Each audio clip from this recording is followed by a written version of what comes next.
আমার বন্ধুগণ, আমরা যখন মরে যাই, মরার পরে আমাদেরকে কবরের মধ্যে রাখা হয়। কবরের ভিতরে রেখে আমাদেরকে বলা হয়, যারা কবরে রাখে তারা বলে, মৃত্যু ব্যক্তিকে কবরে রাখার সময় বলে, বিসমিল্লাহি আলা মিল্লাতি রাসূলিল্লাহ, আল্লাহর নামে রসুলের দলে উঠাই দিয়ে গেলাম। আল্লাহর নামে কার দলে উঠাইলো?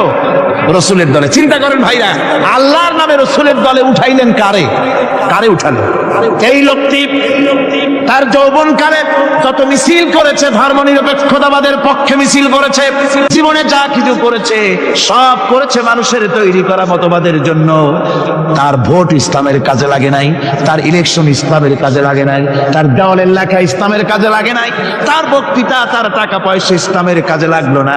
মরে গেছে, পরে মরা মানুষটারে উঠাইয়া বললা রাসূলুল্লাহর দলে উঠাইয়া দিলাম। এখন বলো রাসূলুল্লাহ কেন তোমার মতো মরা লাশটাকে তিনি গ্রহণ করতে যাবে? তোমার জীবনের কোন কাজই তো ইসলামের জন্য কাজে লাগলো না। তোমার জীবনের একটা দীর্ঘ তো ইসলামের কাজে লাগে নাই। মরছো, তারপরে তোমার মরা লাশ রাসূলুল্লাহ বহন করতে যাবেন কেন? কি দায় টাকা পড়ছে তার?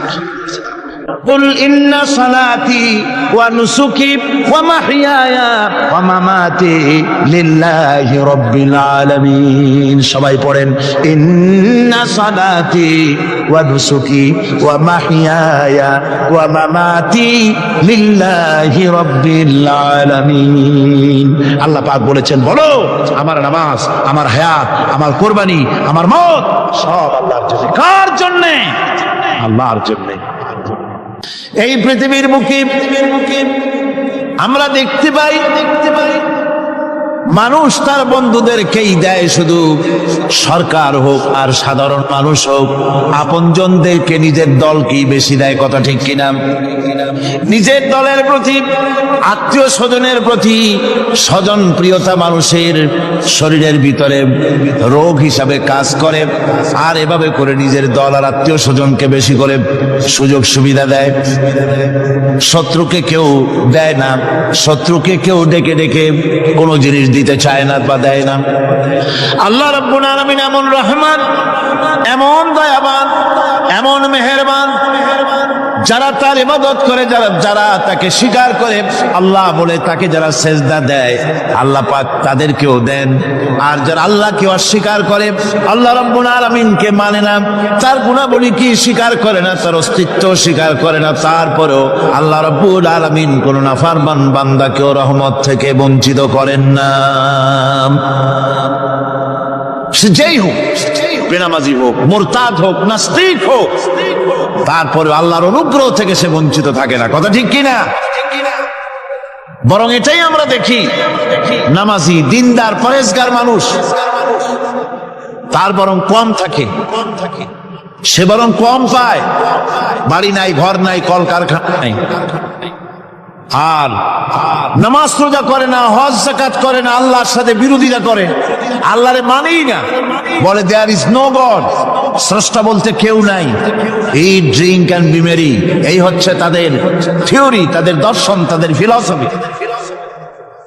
এই জাতীয় লোকগুলি বরং দেখা যায় তারা ক্ষমতা পায়, বাড়ি হয়, গাড়ি হয়, কল হয়, কারখানা হয়, সম্মান পায়।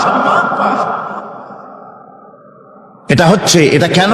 এর কারণ হচ্ছে আল্লাহ রাব্বুল আলামিন এই পৃথিবীর কোনো মূল্য দেন না। এই পৃথিবীর মূল্য যদি আল্লাহ পাকের কাছে একটা মশার দানার তুল্য যদি হতো, আল্লাহ পাক বিদ্রোহীদেরকে, কাফেরদেরকে এক ঢোক পানি আল্লাহ পাক গিলতে দিতেন না। এবার চিন্তা করেন, আল্লাহর ব্যাপারে যে দৃষ্টান্তটা দেওয়া হয়েছে, দৃষ্টান্তটা কত গুরুত্বপূর্ণ। মশার দানার তুল্য, মশার দানার তুল্য এই পৃথিবীর দাম নাই আল্লাহর কাছে। আপনাকে যদি কেউ 10 লক্ষ মশার দানা বহু কষ্ট করে জোগাড় করিয়া যদি কেউ দেয়, তাহলে আপনি কয় টাকা দিয়ে কিনবেন? 4 পয়সা দিয়েও একজনে বলছে 4 পয়সাও দিবে না। তাহলে বলছেন এর কোনো মূল্য নাই। একটা মশার দানার তুল্য মূল্য আল্লাহ পাক এই পৃথিবীর দেন না, যার কারণে অবারিত উন্মুক্ত হস্তে আল্লাহ পাক সমস্ত মানুষের জন্য, প্রাণী জগতের জন্য তিনি করুণা করেছেন সকলকে। এটা হচ্ছে রহমান। আর রহিম হচ্ছে হাদিস শরীফে বলা হয়েছে আর রহমানু রহমানুদ দুনিয়া ওয়াল আখিরাহ, রাহিম রহিমুল আখিরাহ। মুমিন রহমান তো শুধু আল্লাহ পাক দুনিয়া এবং আখিরাতের জন্য, আর রহিম শুধুমাত্র আখিরাতের জন্য। আবার কোন কোন আয়াতে বলা হয়েছে যে আল্লাহ পাক দুনিয়ার মানুষের জন্য রহিম। একটি আয়াতে ভাবে বলা হয়েছে হুয়াল্লাযী ইউসাল্লি আলাইকুম ওয়া মালাইকাতুহু লিয়ুখরিজাকুম মিনাজ যুলুমাতি ইলান নূর ওয়া কানা বিল মুমিনিনা রহিমা। সে আল্লাহই তোমাদের প্রতি রহম করেছেন, রহমত নাজিল করেছেন এবং তার ফেরেশতাগণ এই উদ্দেশ্যে যে তোমাদেরকে তিনি অন্ধকার থেকে আলোর দিকে বের করে নিয়ে আসবেন, আর তিনি হচ্ছেন মুমিনদের জন্য রহিম, অত্যন্ত দয়াবান। আরবি ভাষায় আর রহমান অন্তর জগতের এমন একটি নম্র উচ্ছ্বাসিত অবস্থার প্রতি ইঙ্গিত করে যার ফলে তার স্বতঃস্ফূর্তভাবে নিজের থেকেই মহানুভবতা এবং প্রীতি ও মহব্বতের ইচ্ছার বহির্প্রকাশ ঘটে। তাই রহমতের মধ্যে আছে স্নেহ, আছে প্রীতি, আছে অনুগ্রহ।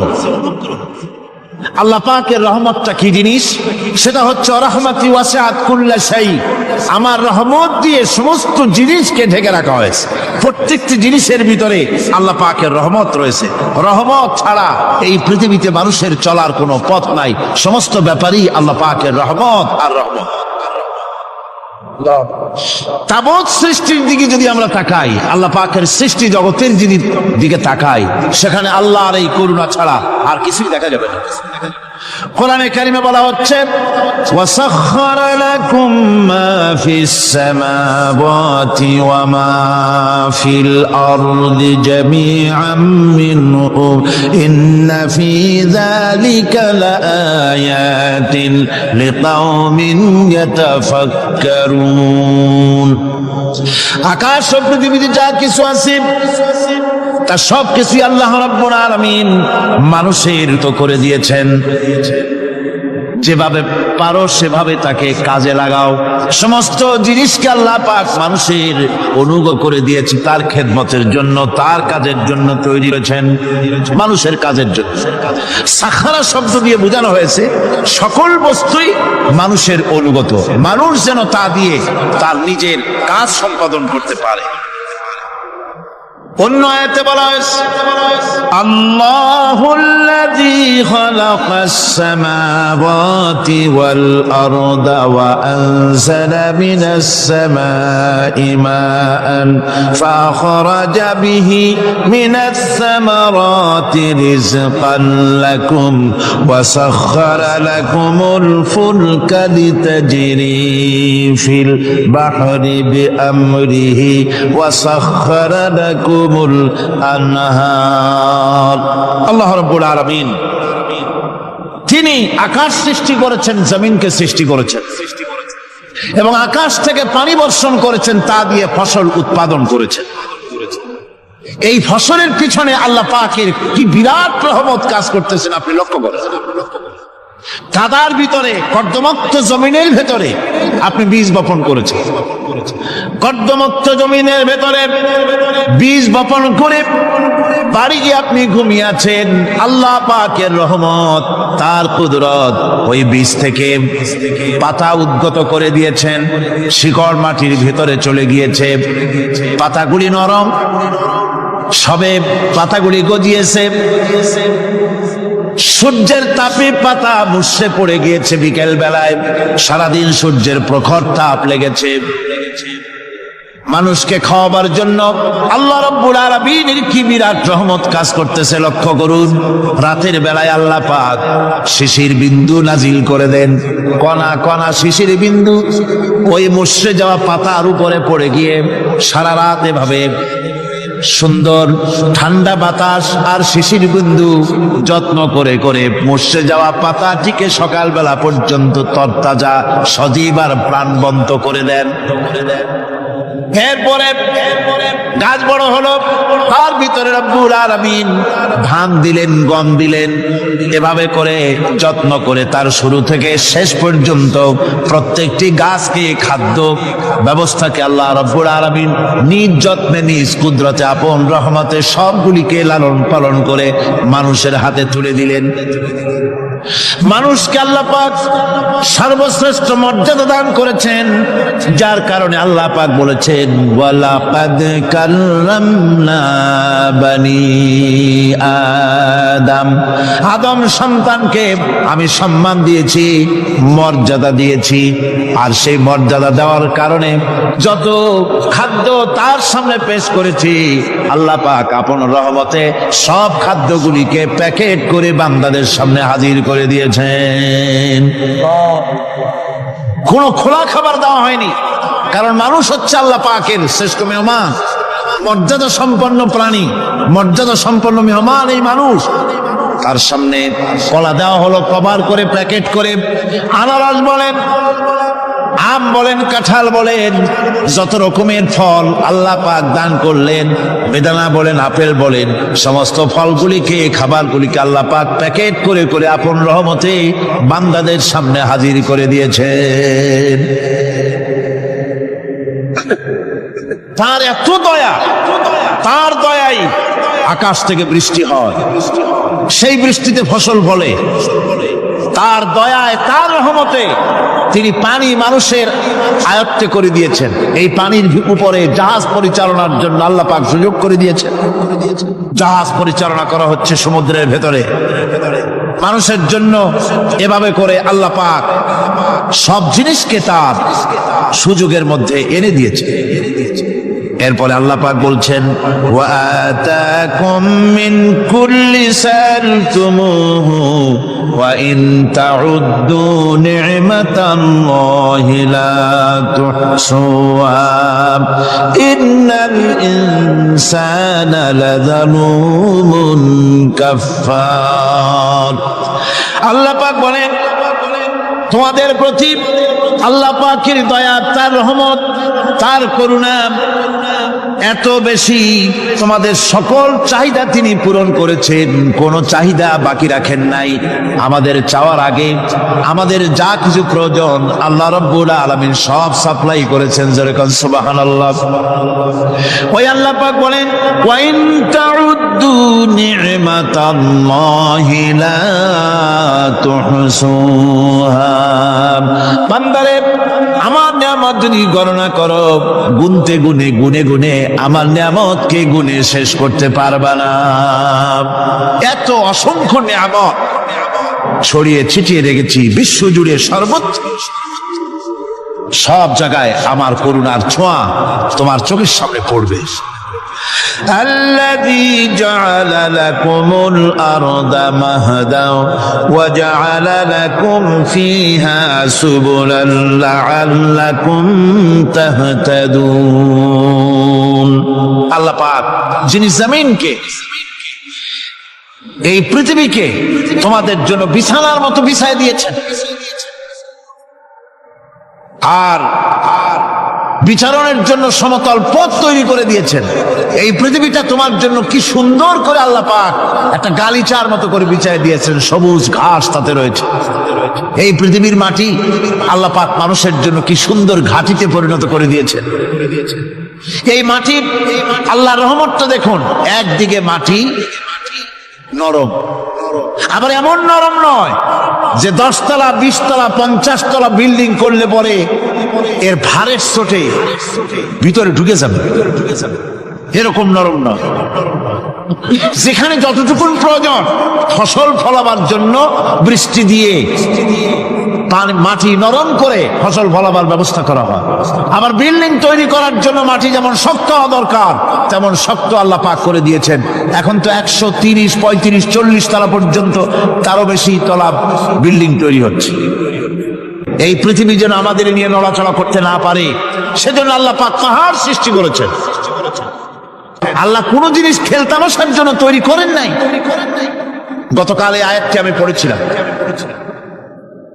الذين يذكرون الله قياما وقعودا وعلى جنوبهم ويتفكرون في خلق السماوات والأرض ربنا ما خلقت هذا باطلا নিরর্থক করে আল্লাহ পাক কোন জিনিসকে তৈরি করেন নাই।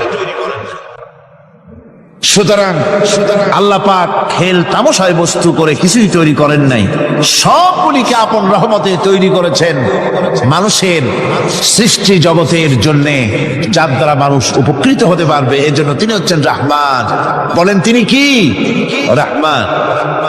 আল্লাহ রাব্বুল আলামিন জমিন সৃষ্টি করলেন, পাহাড় দিলেন, গাছপালা তরুলতা তৈরি করে দিলেন। এরপরে আল্লাহ পাক বলছেন, তাকিয়ে দেখো সমুদ্রের দিকে, ওয়া হুয়াল্লাযী সাখারাল বাহরা লিতাকুলু মিনহু লাহমান তারিয়ান ওয়া তাস্তাখরু মিনহু হিলিয়াতান তালবাসুনাহা। সমুদ্রের দিকে লক্ষ্য করে দেখো, এই সমুদ্রকে তোমাদের অনুগত করে দিয়েছি। এর মধ্যে রয়েছে তাজা মাছ মাংস রয়েছে, এর ভিতরে রয়েছে তোমাদের পরিধানের অলংকার আদির জন্য মূল্যবান সম্পদ রাখা হয়েছে সমুদ্রের মধ্যে। বিজ্ঞানীরা বলেছেন পৃথিবীর উপরিভাগে যা আছে মাটির তলায় তার থেকে অনেক বেশি বেশি মূল্যবান জিনিস আছে। আছে না মাটির তলায় মূল্যবান জিনিস? কি আছে? কি আছে? খনিজ দ্রব্য আছে, সোনা আছে, লোহা আছে, তেল আছে। তেল যে শুধু সৌদি আরবে, কুয়েতে আর কাতারে, বাংলাদেশে তেল নাই, এটা ঠিক না। আমাদের দেশে তেল আছে। আল্লাহ তেল আমাদের দেশে দিয়েছেন, তবে অতটা না হলেও কিছুটা তো দিয়েছেন। আমাদের দেশে চা আছে, পাট আছে, আমার দেশেও তেল আছে। মাঝে মধ্যে তেলের কুয়া সিলেটের হরিপুর থেকে, বাখরাবাদ থেকে, ভোলা থেকে, বিভিন্ন জায়গা থেকে তেলের কুয়া বের করে দেখানো হয়। তেল আছে। যারা ক্ষমতাসীন, যারা সরকার, যারা দেশ চালাও, যদি আমারে সেজদা দাও, যদি নামাজি হও, কোরআনের সাথে বিরোধিতা যদি না করো, যদি কোরআন সুন্নাহর শাসন প্রতিষ্ঠা করো, এ ধরনের অসংখ্য তেল বের করে দেব। কিন্তু বারবার উমরা করে, হাতে তসবিহ ধারণ করে, মাথায় পট্টি বেঁধে যদি ইসলামের সাথে নাফরমানি করা হয়, তোমাদের তেল আল্লাহ পাক বের করে ছাড়বেন। আল্লাহ পাক বাহানা পছন্দ করেন না।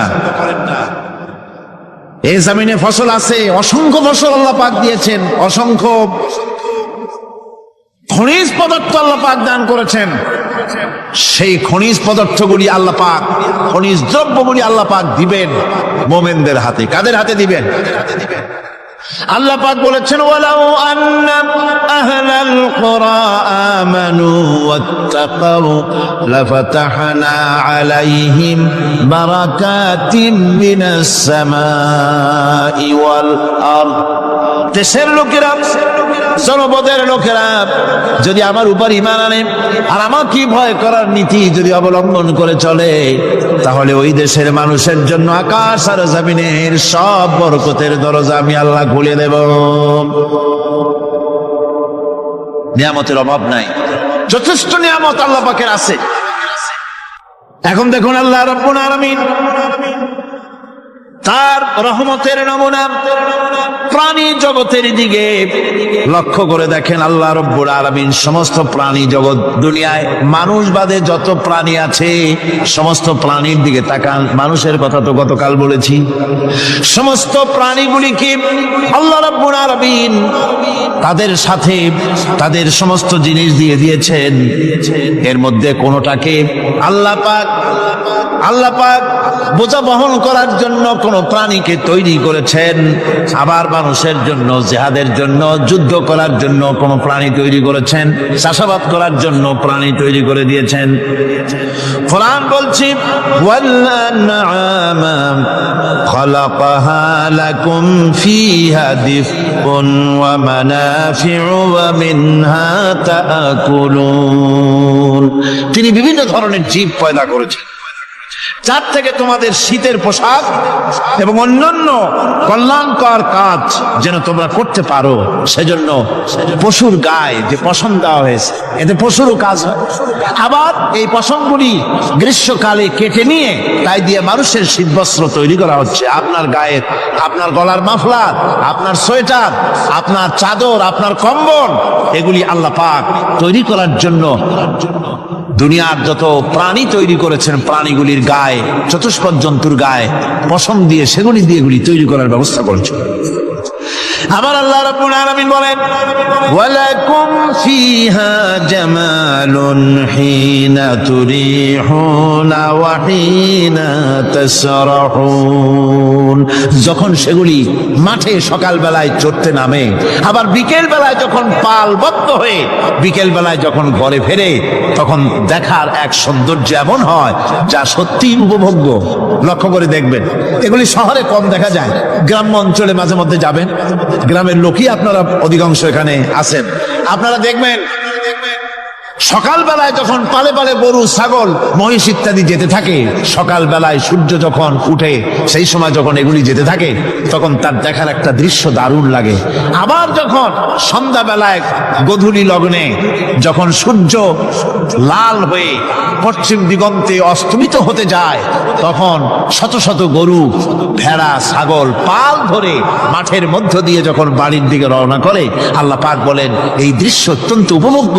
যারা সত্যি এগুলি দেখে, উপভোগ করে, তারা বুঝতে পারে যে আল্লাহ পাকের নিয়ামত সব দিকেই আল্লাহ পাক এভাবে ছড়িয়ে রেখেছে। এভাবে করে ওয়াতাহমিলু আসমালাকুম ইলা বালাদিন লাম তাকুনু বালিগিহিম ইল্লা বিশাক্কিল আনফুস। আল্লাহ পাক বলেন, এভাবে করে আমি জন্তু জীব তৈরি করেছি যারা তোমাদের বোঝাগুলি এক শহর থেকে আর এক শহরে, এক গ্রাম থেকে আর এক গ্রামে বোঝাগুলি বহন করে নিয়ে যায়। এভাবে আমি যদি চতুষ্পদ জন্তু তৈরি না করতাম, তোমরা নিজেরা ঘাড়ে করে, পিঠে করে এ বোঝাগুলি বহন করা বড়ই কষ্টসাধ্য হয়ে যেত। উটের পিঠে করে, গাধার পিঠে করে, গরু গাড়ি বানায়া, হাতির পিঠে করে, কত বিরাট বিরাট বোঝা, টনকে টন বোঝা এভাবে পশু দিয়ে টেনে নেওয়া হয়। আল্লাহ পাক বলছেন এগুলি আমার রহমত। এরপরে এই পশুর ভিতরে হালাল গোশত তৈরি করে তোমার খাবারের ব্যবস্থা করেছি। ওয়া ইন্না লাকুম ফিল আনআমি লাইবরা নুসকিকুম মিম্মা ফি বুতুনিহি মিন বাইনি ফারসিন ওয়া দামিন লাবানান খালিসান সাইগান লিশ-শারিবিন। তোমাদের চতুষ্পদ জন্তুর মধ্যে দেখবে বুদ্ধিমান, দূরদৃষ্টি সম্পর্ক লোক যারা, তাদের জন্য আমি এর মধ্যে নিদর্শন রেখেছি। তোমাদের দুগ্ধবতী গাভীগুলি, যার দ্বারা তোমরা দুধ পাও, এগুলি জমিনের ঘাস খেলো, খড় খেলো, আর এর দ্বারা রক্ত তৈরি হলো, পায়খানা তৈরি হলো, পেশাব তৈরি হলো, পাশাপাশি রাস্তা দিয়েই পরিষ্কার সুস্বাদু দুধ আমি আল্লাহ রাব্বুল আলামিন তোমাদের জন্য দান করেছি। এত নিয়ামত আল্লাহ পাক দিলেন, আল্লাহ পাকের বিনিময় কিছুই চান নাই। কিছু চাইছেন নাকি? এই জন্য আল্লাহ রাব্বুল আলামিনের নবী বলেছেন, আল্লাহর সৃষ্টি জগতের উপরে, তার সৃষ্টি নৈপুণ্যতার উপরে কেউ যদি গবেষণা করে, চিন্তা করে একটা ঘন্টা, আল্লাহ পাক তার আমলনামায় 60 বছরের নফল ইবাদতের সব লিখে দিবেন। কি সোজা কথা। চিন্তা করতে হবে, গবেষণা করতে হবে আল্লাহ পাক কি নিয়ামত দিয়েছেন। ওয়ামা বিকুম মিন নি'মাতিন ফামিনাল্লাহ। যত নিয়ামত আমরা পেয়েছি সব কার কাছ থেকে? জোরে সোরে চিল্লায় কোন কার কাছ থেকে? সমস্ত নিয়ামত এসেছে আল্লাহ পাকের কাছে। আল্লাহ রাব্বুল আলামিন বলেন তিনি হচ্ছেন রাহমান। ওয়াল্লাহু জাআলা লাকুম মিন বুয়ুতিকুম সাকানান ওয়া জাআলা লাকুম মিন জুলুদিল আনআমি বুয়ুতা। আল্লাহ পাক বলছেন তোমাদের জন্য তোমাদের ঘর সমূহকে আল্লাহ পাক স্থিতি লাভের, স্বস্তি শান্তি লাভ করার জন্য আল্লাহ পাক একটা স্থান করে দিয়েছেন, জায়গা করে দিয়েছেন। আমরা যে ঘর বানাই, এই ঘর বানাবার পেছনে আল্লাহ পাকের কত বড় নিয়ামত। ঘর একটা বানাতে হলে খুঁটি লাগবে। খুঁটি কোত্থেকে আসছে বলেন? কোত্থেকে? গাছের থেকে খুঁটি পেয়েছেন। কিসের থেকে পেয়েছেন? গাছ। কা শুধু খুঁটিতে ঘর হবে না, এরপরে খুঁটি হয়ে গেল, চাল লাগবে। চাল দেবেন কি দিয়ে? খড় দিয়া দেন, টিন দিয়া দেন, টালি দিয়া দেন, যা দিয়া দিবেন সেটা হচ্ছে কার, জোরে কর। শুধু খুঁটি আর চাল হলে হবে না, বেড়া লাগবে, দরজা লাগবে, জানালা লাগবে, যা কিছু দরকার। আল্লাহ বলেন তোমার এই শান্তির ঘরটার পেছনে আমার নিয়ামত, আমার রহমত কাজ করেছে। আবার শীত প্রধান দেশে যেখানে বিল্ডিং এও কাজ হবে না, যেখানে ঘর বানাতে হলে কাঠ খড়ির ঘর দিয়েও কাজ হবে না, এত প্রচন্ড শীত, সেইখানে আল্লাহ পাক পশুর চামড়া দিয়া ঘর বানাবার জন্য মানুষের মাথায় আল্লাহ পাক বুদ্ধি দান করে দিয়েছেন। আল্লাহ পাক বলছেন জুলুদিল আনআমি বুয়ুতা, চামড়া দিয়ে ঘর তৈরি করা হয়। এস্কিমোরা করে, দেখে আসবেন, চামড়া দিয়ে ঘর তৈরি করা হয়।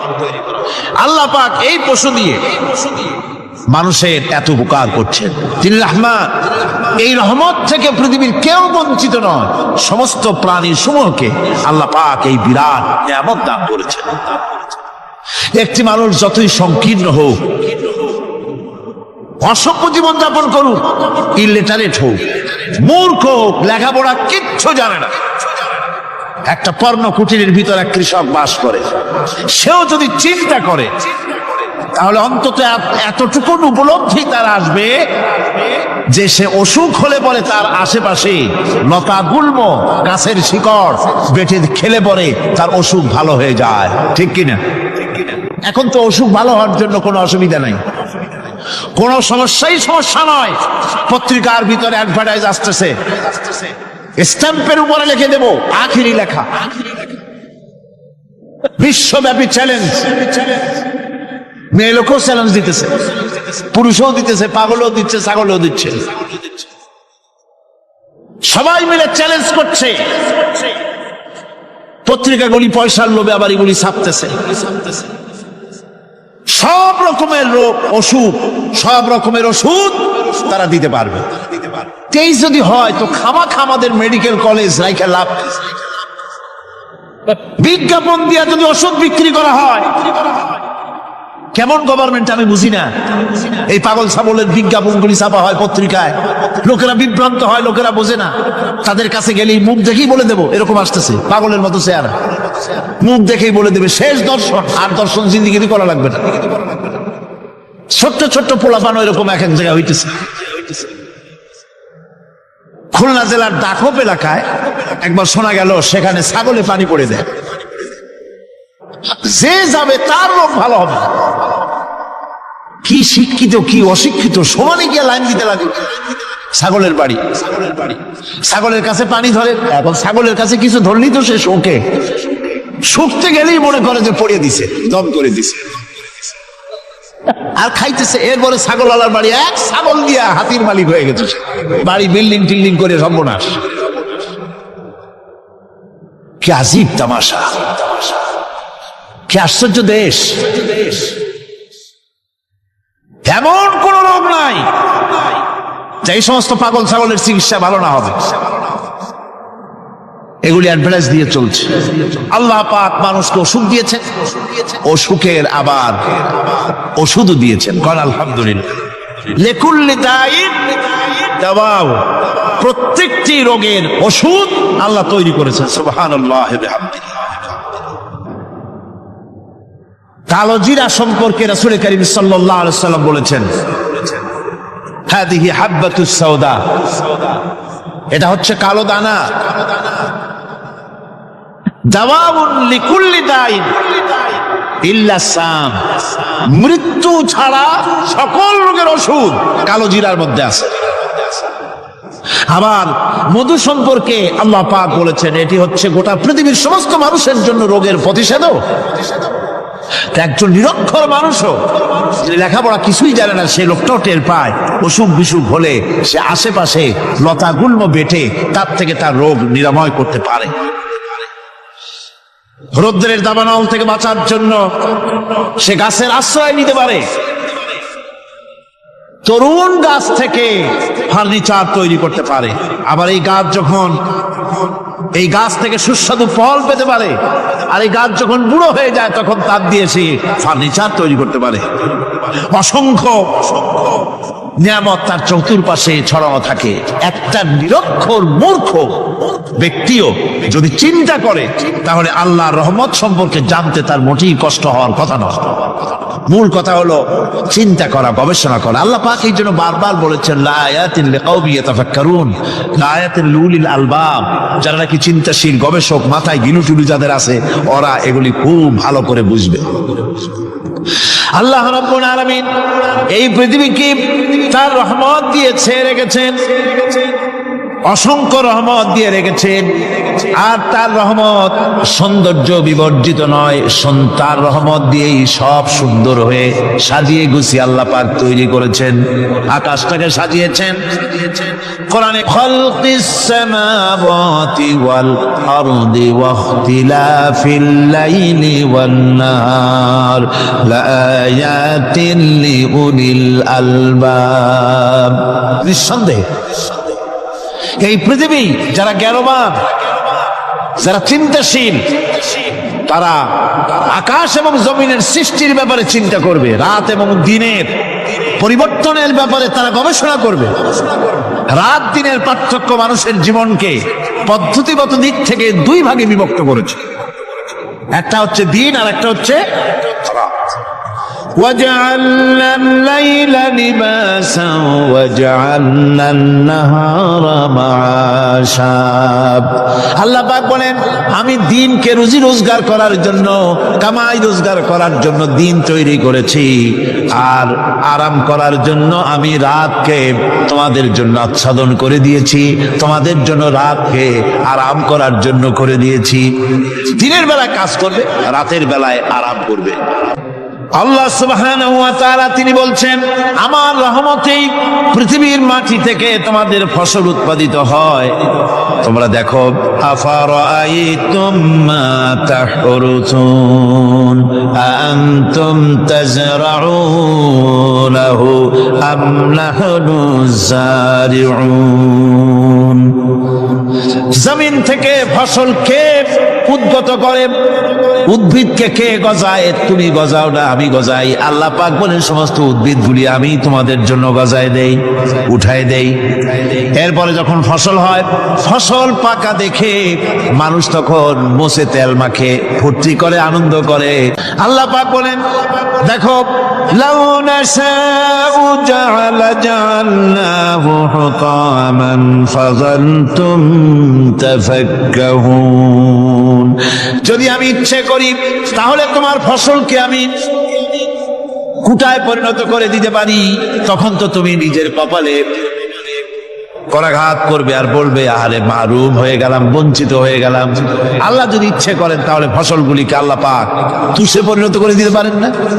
সিটায় পরিণত করে দিতে পারেন না? অবশ্যই।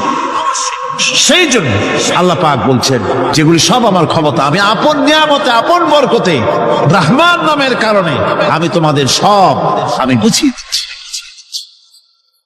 আল্লাহ পাক ফসলের জন্য, আপনার জমিনের ফসলের জন্য আল্লাহ পাক বিনা পয়সায় সারের ব্যবস্থাও করে দিয়েছেন। জোরে কোন সুবহানাল্লাহ। সেই সারটা হচ্ছে কি? ওয়া মিন আয়াতিহি আইয়ুরিকুমুল বারকা খাউফান ওয়া তামআন ওয়া ইউনাজ্জিলু মিনাস সামাই মা।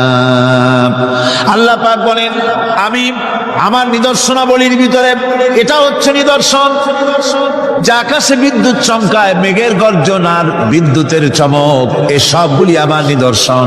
বৃষ্টির পানির সাথে এগুলি এসে জমিনের ফসলকে বৃদ্ধি করে দেয়। জোরে বলেন সুবহানাল্লাহ। এই যে বিজ্ঞানের আবিষ্কার হচ্ছে, বিজ্ঞানের আবিষ্কার যত বাড়বে কোরআন বোঝা তত সহজ হবে। সুবহানাল্লাহ। নবীজি কোরআন তেলাওয়াত করছেন আর অমুসলিমরা ইসলাম কবুল করে চলছে। কাফেরেরা সচেতন হয়ে গেল, আমাদের লোকগুলি তো আর ধরে রাখতে পারবো না, সব তো মোহাম্মদ সাল্লাল্লাহু আলাইহি ওয়াসাল্লামের পিছনে লাইন লাগাইছে। তখন তারা হযরত ওমরকে লাগিয়ে দিল, যেই লোকটাকে যেখানে পাওয়া যায় সেখানে মারো। হযরত ওমর রাদিয়াল্লাহু তাআলা আনহু তখন জাহিল, তিনি কাফের ছিলেন, মারার জন্য নেমে গেলেন। কোথায় পাওয়া যায় খুঁজতে খুঁজতে জানা গেল যে তিনি মসজিদে হারামে নামাজ পড়ছেন। পেছনে গিয়ে ওমর দাঁড়িয়েছেন, অপেক্ষা করছেন যে ঠিক আছে নামাজ পড়তেছে, নামাজ পড়াটা শেষ হোক, তারপরে আচ্ছা তবে দেখ। নবী করিম সাল্লাল্লাহু আলাইহি ওয়াসাল্লাম নামাজের মধ্যে তেলাওয়াত করতেছেন জোরে জোরে। এখন আপনারা বুঝুন, এ কোরআন শরীফ হচ্ছে আল্লাহ, তেলাওয়াত করছেন যার উপরে নাজিল হয়েছে তিনি। এখন শুনতে কত মজা হচ্ছে।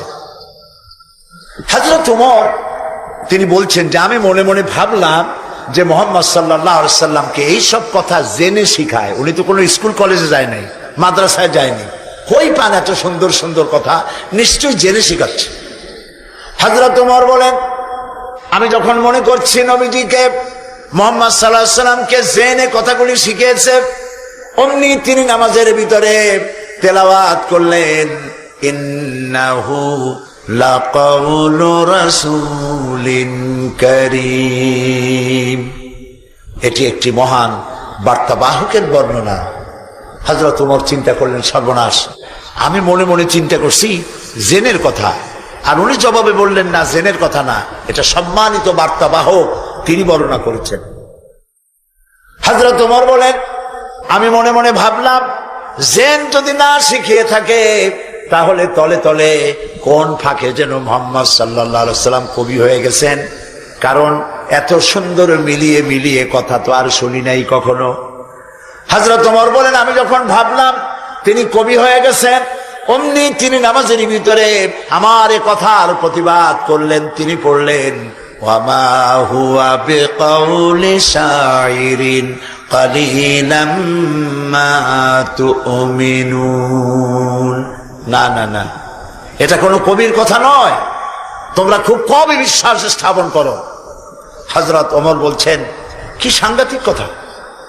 চিন্তা করলাম জেনের কথা কয় না, জেনের কথা না, চিন্তা করলাম কবির কথা মনে মনে, আর উনি প্রকাশ্যে জবাব দিচ্ছেন যে কবির কথা না। তাহলে তো শুধু কবি, উনি কবি হন নাই, উনি গণকও হয়েছে, তা না হলে আমার মনের কথা বোঝে কেমনে?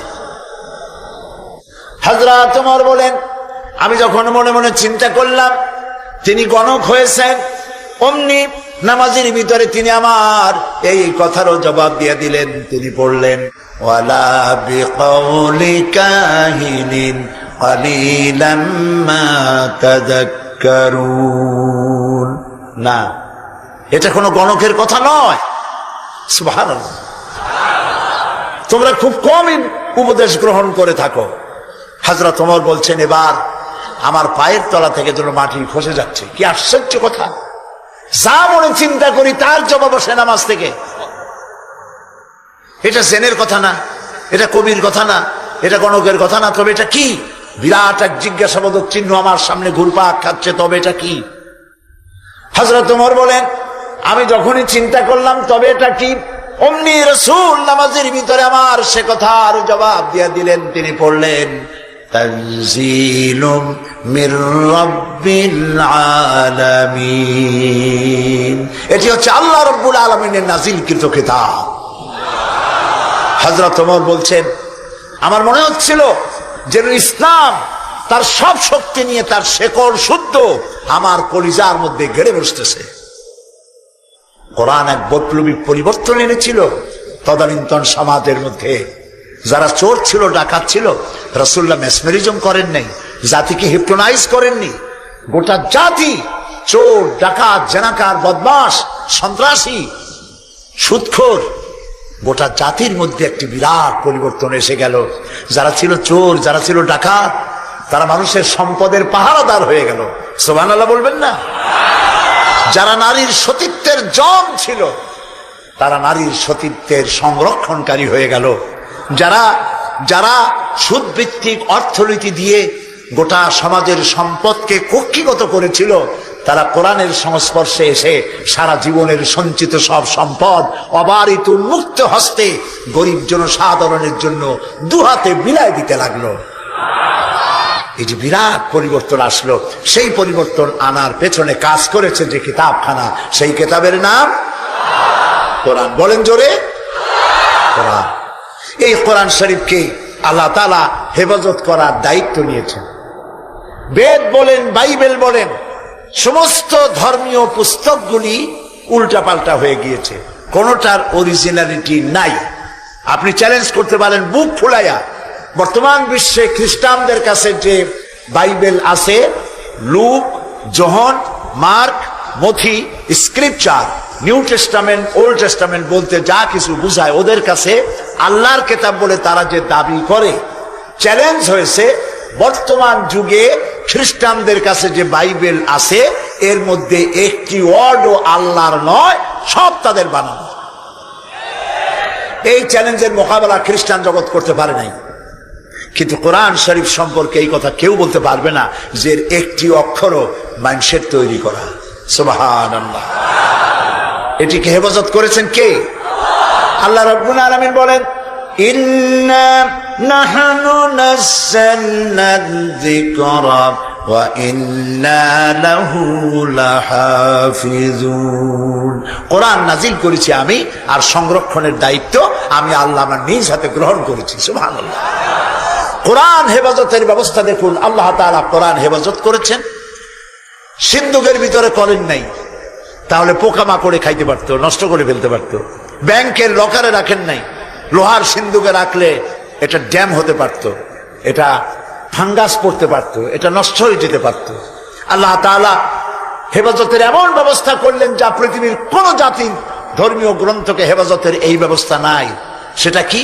সেটা হলো আলমারিতে নয়, সিন্ধুকে নয়, ব্যাংকের লকারে নয়, মানুষের মেমোরির ভিতরে, কলিজার মধ্যে, ব্রেনের মধ্যে আল্লাহ পাক কোরআনকে হেফাজত করে দিয়েছেন। এমন জায়গায় রেখেছেন যেখান থেকে ফাঙ্গাস পড়ার অথবা পোকামাকড় ঢুকে, তেলা পোকা, উই পোকা, সার পোকা ঢুকে নষ্ট করবে এমন কোনো সম্ভাবনা নাই।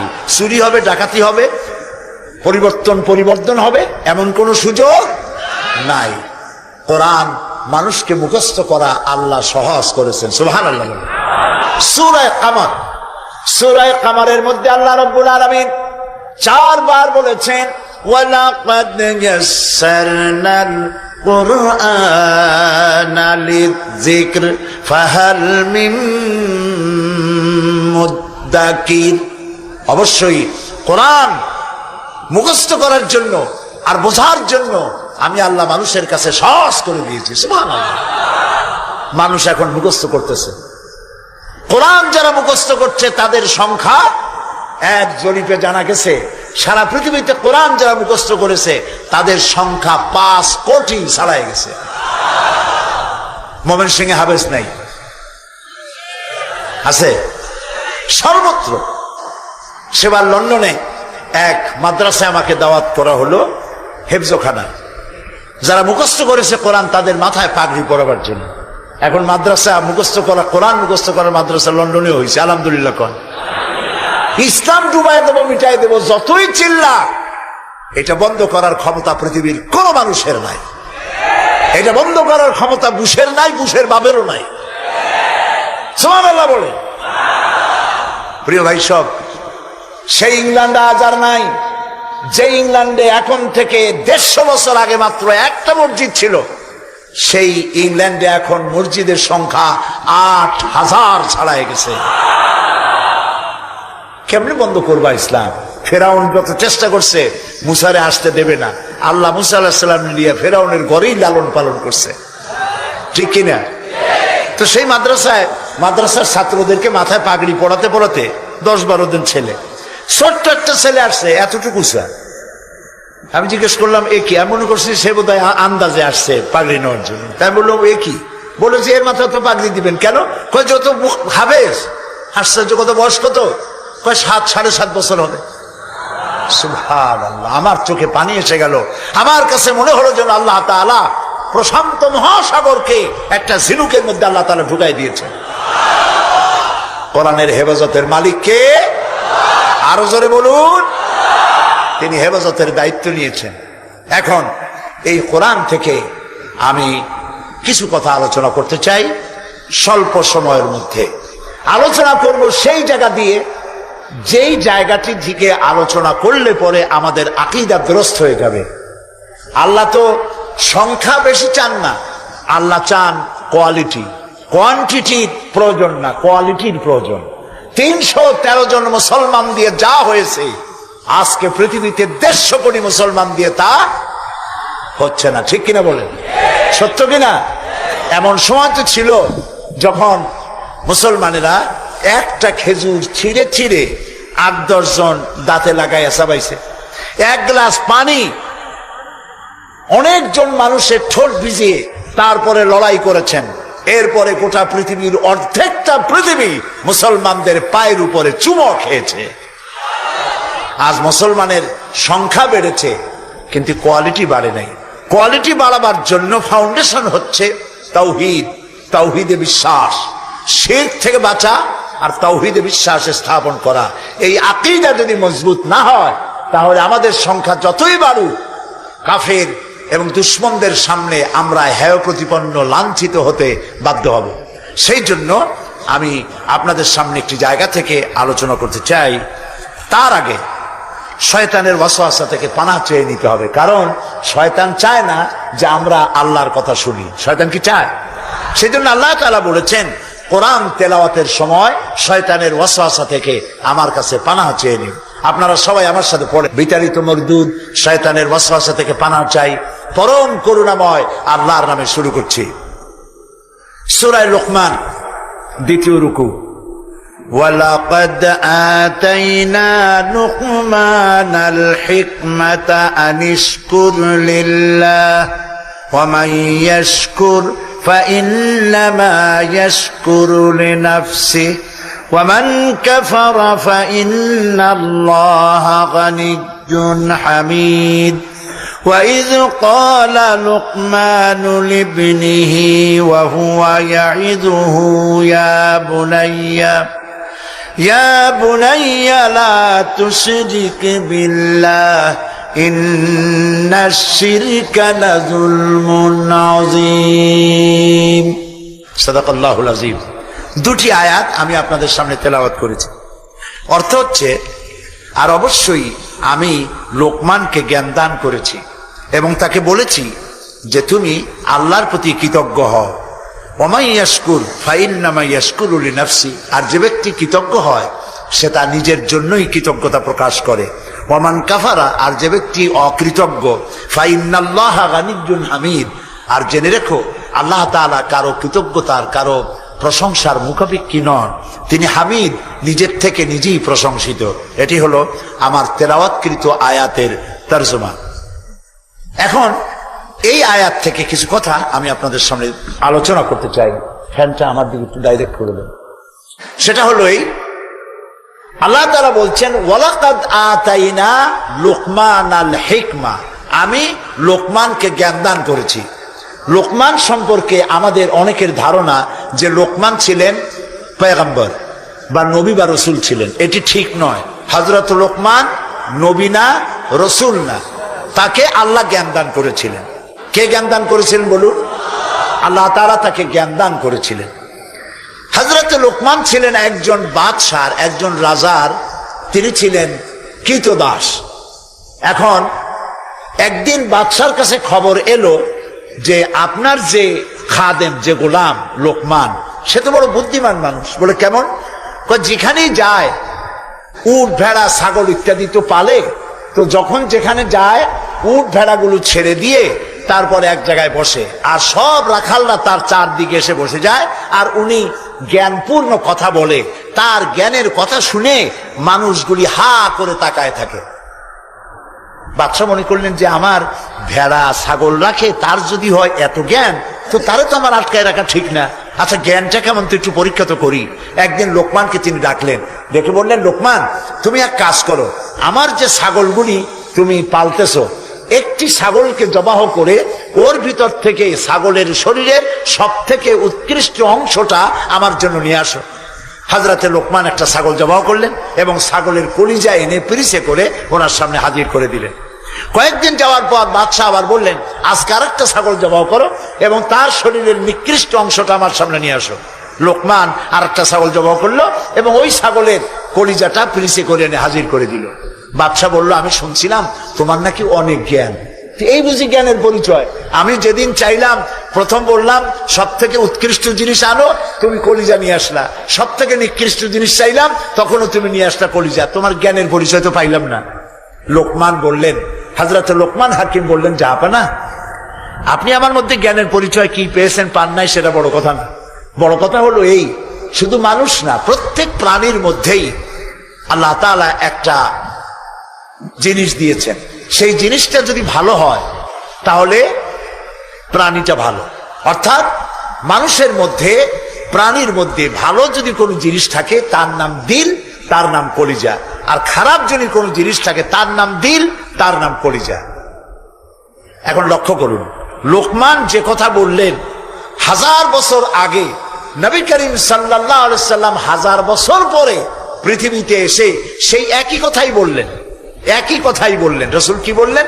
আল্লাহর নবী বললেন, ইন্না ফিল জাসাদে মুদগাতান, মানুষের শরীরের মধ্যে এক টুকরা গোশত আছে। গোশত টুকরা ভালো, গোটা শরীর ভালো। গোশত টুকরা খারাপ, গোটা শরীর খারাপ। আলা ওয়াহিয়াল কালব, সেটা হলো হৃৎপিণ্ড, সেটা হলো কলিজা। তাহলে লোকমান যে জ্ঞান পাইছিলেন, যে জ্ঞানের দ্বারা তিনি এই কথা বললেন, সেই জ্ঞানটা কার ছিল? বলেন কার? আর রাসূল যে জ্ঞান পেয়েছিলেন সেই জ্ঞানটা কার? কাজী আল্লাহর পক্ষ থেকে যে জ্ঞান আসে সেই জ্ঞানের কথা একরকম হয়, কিন্তু বুদ্ধিজীবী, দার্শনিক, তাদের কথা এক হয় না। বিজ্ঞানীদের কথাও এক হয় না। বিজ্ঞানের তো একটা থিওরি এরকম আছে যে বিজ্ঞানের কোনো থিওরি ফাইনাল নয়। বুদ্ধিজীবীদের কথাই ধরুন, কার্ল মার্কস বলেছেন মানুষ পেট সর্বস্ব জীব। আলফ্রেড বলেছেন মানুষ সেক্স সর্বস্ব জীব। আবার ডারউইন এসে বললেন, এগুলি তোমরা যা বলো একটাও ঠিক না, মানুষ মোটে মানুষই না। বলে মানুষ কি? মানুষ হলো বান্দর। তো চিন্তাবিদ, বুদ্ধিজীবী, দার্শনিক, তাদের কথায় মিল নাই, নবীদের কথায় মিল আছে না নাই? বলেন, জোরে বলেন, আছে না নাই? আপনি কি এইরকম একজন দুইজন নবীর খবর জানেন? এক নবী বলেছে আল্লাহ এক, আর একজন বলেছেন বেশি হইতে পারে, নাউজুবিল্লাহ। শুনেছেন এরকম? একজন বলেছে মৃত্যুর পরে আরেকটা জীবন আছে, কবর আছে, হাসর আছে, বিচার আছে, সিরাত আছে, মিজান আছে, বেহেশত আছে, দোজখ আছে। আর এক নবী বলছেন নাও থাকতে পারে। এরকম হয়েছে? হয় নাই। আদম আলাইহিস সালাম থেকে মুহাম্মদ সাল্লাল্লাহু আলাইহি সাল্লাম পর্যন্ত সমস্ত নবীদের কথা কয় রকম? স্লোগান কয়টা? সব নবীদের স্লোগান একটি, আর তাদের সবার কথা এক। কারণ তাদের কাছে যে কথা এসেছে একটি অফিস থেকে এসেছে। অফিসটা কার? চিল্লায় বলুন। সমস্ত নবীদের স্লোগান এক ছিল। আদম আলাইহিস সালাম থেকে শুরু করে বিশ্ব নবী মুহাম্মদ রাসূলুল্লাহ সাল্লাল্লাহু আলাইহি ওয়াসাল্লাম পর্যন্ত সব নবীদের স্লোগান ছিল। আলামিনের থেকে জ্ঞান যারা পায় তাদের কথার মধ্যে কোনো বৈপরীত্য হয় না। হযরতে লোকমান বললেন, এই যে কলিজার কথা, দিল, কালব, হার্ট, এটা ভালো, সব শরীর ভালো। এটা খারাপ, সব খারাপ। মন যদি ভালো হয়, হাত ভালো কাজ করবে। বলেন ঠিক কিনা? হাত ওজনে কম দেবে না। মন ভালো, ওজনে কম দেবে না। হাত খাদ্যে ভেজাল দেবে না, জমিনের আইল ঠেলবে না, পরনারী স্পর্শ করবে না। সুবহানাল্লাহ বলেন। আর মন যদি খারাপ হয়, চোখ শুধু খুঁজে বেড়াবে মেয়ে লোক কোথায়, পাও খুঁজে বেড়াবে খারাপ জায়গা কোথায়, হাত খুঁজে বেড়াবে খারাপ জিনিস কোথায়। ঠিক কিনা? মন ভালো, সব ভালো। এই দিল আবার 3 প্রকার হয়। দিল কয় প্রকার? 3 প্রকার। কোরআন থেকে বলছি, দিল 3 প্রকার: সুস্থ দিল, অসুস্থ দিল, মৃত্যু দিল। এই 3 প্রকারের দিল। এখন আসুন অ্যানালাইসিসের মাধ্যমে আমরা দেখি আমাদের কোন দিল। সুস্থ দিল কাকে বলে? আল্লাহ রাব্বুল আলামিন বলেন, আল-ইয়াওমা লা ইয়ানফাউ মালুন ওয়ালা বানুন ইল্লা মান আতাল্লাহ বিকলবিন সালিম। এটি হলো সুস্থ দিন। সেই কিয়ামতের দিনে মাল, ধন, সন্তান, সন্ততি কোনো কাজে আসবে না, শুধু উপকারে আসবে প্রশান্ত আত্মা নিয়ে। কেউ যদি প্রশান্ত কাল্ব নিয়ে কেউ যদি আল্লাহর দরবারে উপস্থিত হয়, সেই দিলটা কাজে লাগবে। এটা হলো সুস্থ দিল। অসুস্থ দিল কোনটা? ফি কুলুবিহিম মারাদুন ফাযাদাহুমুল্লাহু মারাদা। তাদের দিলের মধ্যে ছিল একটি রোগ, সেই রোগকে আল্লাহ আরো বৃদ্ধি করে দিলেন। অসুস্থ দিলের নমুনা কি? ওয়াজ ভালো লাগে, সিনেমাও খারাপ লাগে না, মসজিদও ভালো লাগে, কীর্তনও খারাপ লাগে না। এই যে দুইটা ভালো লাগে, এটি হলো অসুস্থ দিল। এটার নাম কি? আছে না আমাদের সমাজে? কয় যে হুজুর ওয়াজ শুনতে খারাপ লাগে না, কিন্তু গান যখন শুনি তাও মজা লাগে। মসজিদও ভালো লাগে, সিনেমাও খারাপ লাগে না। আছেন এরকম লোক? আছে। এটা কেন? এটা হলো এই জন্য যে ইমানের মধ্যে জং ধরে গেছে। সাপে যদি রাত্রে কামড়ায়, রাতের বেলায় সাপে কামড়াইছে, ওজার কাছে যায় লোকেরা। মোমেন শাহীতে ওজা আছে না? ওজার কাছে যায়, যে বলে সাপে কামড়াইছে। এখন ওজা প্রথমে টেস্ট করবে যে সাপটা বিষধর সাপ না বিষহীন সাপ। সাপ তো দুই রকম আছে। যে সাপে কামড়াইলে তাৎক্ষণিকভাবে লোক মারা যায়, ওই সাপরে মোমেন শাহীতে কি বলে? কি বলে? গোখরো সাপ। আর যেটা দেখতে খুব রং ছং মোটা টোটাও আছে, কিন্তু